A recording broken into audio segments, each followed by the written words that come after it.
यति के लिए एकादशः कृत्य का वर्णन। स्कंद जी कहते हैं, वामदेव, यति का एकादशः प्राप्त होने पर जो विधि बताई गई है उसका मैं तुम्हारे स्नेहवश वर्णन करता हूँ। मिट्टी की वेदी बनाकर उसका सम्मार्जन और उपलेपन करें।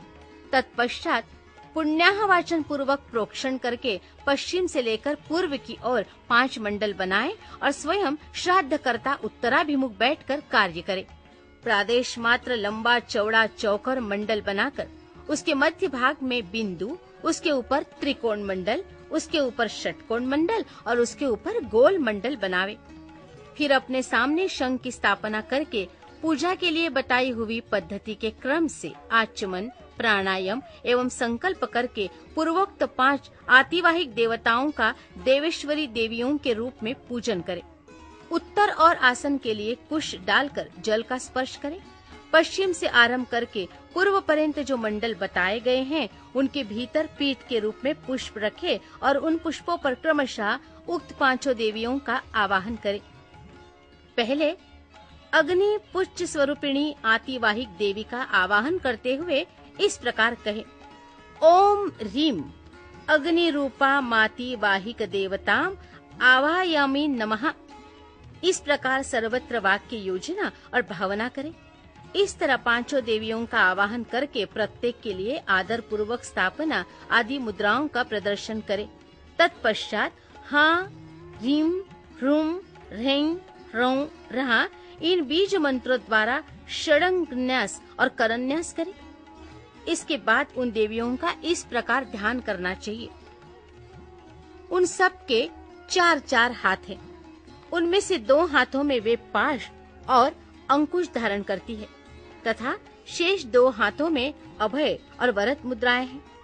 उनकी अंग कांति चंद्र कांति मणि के समान है। लाल अंगूठियों की प्रभा से उन्होंने संपूर्ण दिशाओं के मुख मंडल को रंग दिया है। वे लाल वस्त्र धारण करती हैं। उनके हाथ और पैर कमलों के समान शोभा पाते हैं। 3 नेत्रों से सुशोभित मुख रूपी पूर्ण चंद्रमा की छटा से वे मन को मोह लेती है। माणिक्य निर्मित मुकुटों से उद्भासित चंद्रलेखा उनके सीमंत को विभूषित कर रही है। कपोलों पर रत्नमय कुंडल झलमला रहे हैं। उनके उरोज पीन तथा उन्नत हैं। हार, केयूर, कड़े और करधनी की लड़ियों से विभूषित होने के कारण वे बड़ी मनोहारिणी जान पड़ती हैं। उनका कटिभाग कृश और नितंब स्तूल है। उनके अंग लाल रंग के दिव्य वस्त्रों से आच्छादित है। चरणार विंदों में माणिक्य निर्मित पायजेबों की झनकार होती रहती है। पैरों की अंगुलियों में बिच्छुओं की पंक्ति अत्यंत सुंदर एवं मनोहर है। यदि अनुग्रह मुर्दे के समान मूर्तिमान हो तो उससे क्या सिद्ध हो सकता है। इसलिए वे देवियां महेश्वर की भांति शक्त्यात्मक मूर्ति वाले अनुग्रह से संपन्न हैं। अतः उनके अनुग्रह से सब कुछ सिद्ध हो सकता है। सब पर अनुग्रह करने वाले भगवान शिव ने ही उन 5 मूर्तियों को स्वीकार किया है। इसलिए वे दिव्य संपूर्ण कार्य करने में समर्थ तथा परम अनुग्रह में तत्पर हैं। इस प्रकार उन सब अनुग्रह परायण कल्याणमयी देवियों का ध्यान करके इनके लिए शंखस्थ जल के बिंदुओं द्वारा पैरों में पाद्य, हाथों में आचमनीय तथा मस्तकों पर अर्घ्य देना चाहिए। तदनंतर शंख के जल की बूंदों से उनका स्नान कर्म संपन्न कराना चाहिए। स्नान के पश्चात दिव्य लाल रंग के वस्त्र और उत्तरीय अर्पित करें। बहुमूल्य मुकुट एवं आभूषण दे। इन वस्तुओं के अभाव में मन के द्वारा भावना करके इन्हें अर्पित करना चाहिए। तत्पश्चात सुगंधित चंदन, अत्यंत सुंदर अक्षत तथा उत्तम गंध से युक्त मनोहर पुष्प चढ़ाए। अत्यंत सुगंधित धूप और घी की बत्ती से युक्त दीपक निवेदन करें।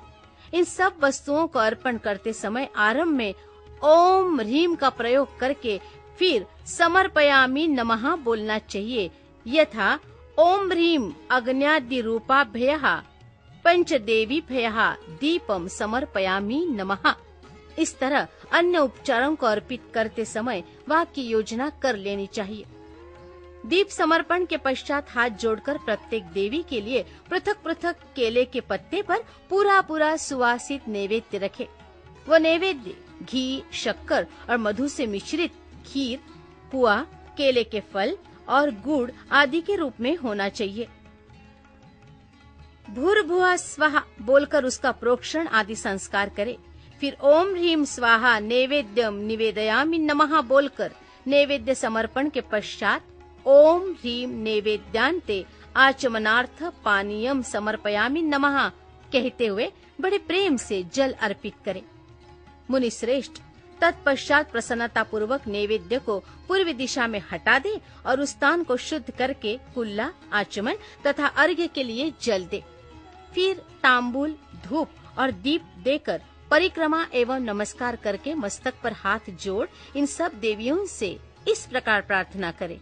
हे श्री माताओं, आप अत्यंत प्रसन्न हो शिवपद की अभिलाषा रखने वाले इस यति को परमेश्वर के चरणार पिंडों में रख दें और इसके लिए अपनी स्वीकृति दे।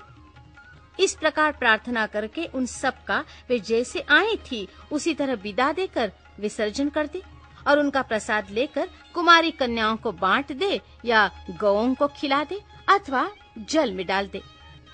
इनके सिवा और कहीं किसी प्रकार भी न डाले। यही पार्वण करे। यति के लिए कहीं भी एकोद्दिष्ट श्राद्ध का विधान नहीं है। यहाँ पार्वण श्राद्ध के लिए जो नियम है उसे मैं बता रहा हूँ। मुनि श्रेष्ठ, तुम उसे सुनो। इससे कल्याण की प्राप्ति होगी।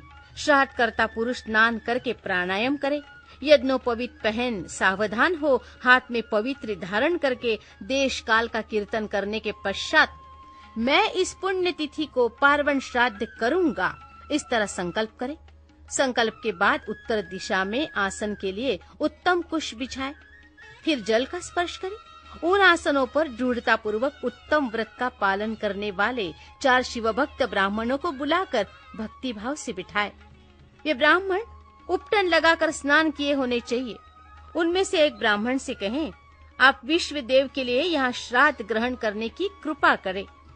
इसी तरह दूसरे से आत्मा के लिए, तीसरे से अंतरात्मा के लिए और चौथे से परमात्मा के लिए श्राद्ध ग्रहण करने की प्रार्थना करके श्राद्ध करता यति श्रद्धा और आदर पूर्वक उन सब का यथोचित रूप से वर्णन करे। फिर उन सब के पैर धोकर उन्हें पूर्वाभिमुख बिठाए और गंध आदि से अलंकृत करके शिव के सम्मुख भोजन कराए। तदनंतर वहां गोबर से भूमि को लीप कर पूर्वार्घ कुश बिछाए और प्राणायाम पूर्वक पिंडदान के लिए संकल्प करके 3 मंडलों की पूजा करे। इसके बाद पहले पिंड को हाथ में ले आत्मने इमं पिंडम ददामि ऐसा कहकर उस पिंड को प्रथम मंडल में दे दे। तत्पश्चात दूसरे पिंड को अंतरात्मने इमं पिंडम ददामि कहकर दूसरे मंडल में दे दे। फिर तीसरे पिंड को परमात्मने इमं पिंडम ददामि कहकर तीसरे मंडल में अर्पित करे। इस तरह भक्तिभाव से विधि पूर्वक पिंड और कुशोदक दे। तत्पश्चात उठकर परिक्रमा और नमस्कार करे। तदनंतर ब्राह्मणों को विधिवत दक्षिणा दे। उसी जगह और उसी दिन नारायण बलि करे। रक्षा के लिए ही सर्वत्र श्री विष्णु की पूजा का विधान है। अतः विष्णु की महापूजा करे और खीर का नैवेद्य लगाए। इसके बाद वेदों के पारंगत 12 विद्वान ब्राह्मणों को बुलाकर केशव आदि नाम मंत्रों द्वारा गंध, पुष्प और अक्षत आदि से उनकी पूजा करे। उनके लिए विधि पूर्वक जूता, छाता और वस्त्र आदि दे। अत्यंत भक्ति से भांति भांति के शुभ वचन कहकर उन्हें संतोष दे। फिर पूर्वाग्र कुशों को बिछाकर ओम भुवः स्वाहा, ओम भुवः स्वाहा, ओम सुवः स्वाहा ऐसा उच्चारण करके पृथ्वी पर खीर की बलि दे। मुनीश्वर, ये मैंने एकादशाह की विधि बताई है। अब द्वादशाह की विधि बताता हूँ, आदर पूर्वक सुनो।